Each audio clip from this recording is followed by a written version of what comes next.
Which of the following expressions is equivalent to y plus 7 cubed? Y plus 7 cubed means y plus 7 times y plus 7 times y plus 7. And I'm going to show you what you would have to do to solve it, and then a shortcut. So to solve this, we would need to multiply y plus 7 times y plus 7, and whatever we get as a result, multiply that by y plus 7. So let's just kind of do the first one here. Y plus 7 times y plus 7. We can box or FOIL method multiply those two things together. So I'm going to do box, y plus 7, and I'm going to multiply these like y times y to get y squared, and then 7 times y to get 7y, and then y times 7 to get 7y again, and then 7 times 7 to get 49.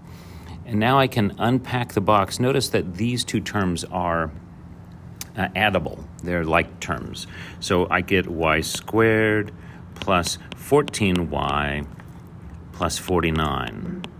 Now I have to multiply that by y plus 7 again. I'm just going to save us a step here. We could do this. We could build ourselves a 2x3 box and kind of do this multiplication in the same way and add it all together, and it would get us the right answer. But let's do some heads-up math. Heads-up math tells me when I multiply, so look at this first binomial. I don't even have to, I'm just looking at this first binomial.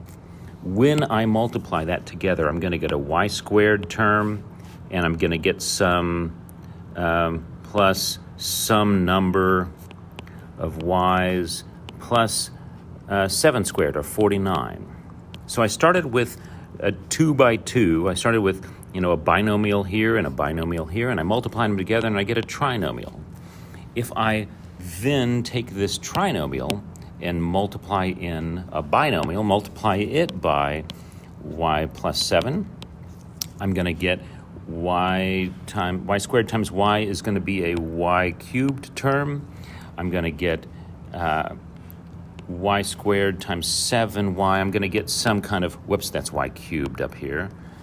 And then I'm going to erase that so it's more legible. This is a y cubed term.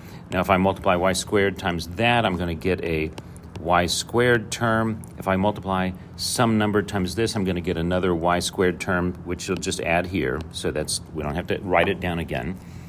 If I multiply this, I'm going to get a y term.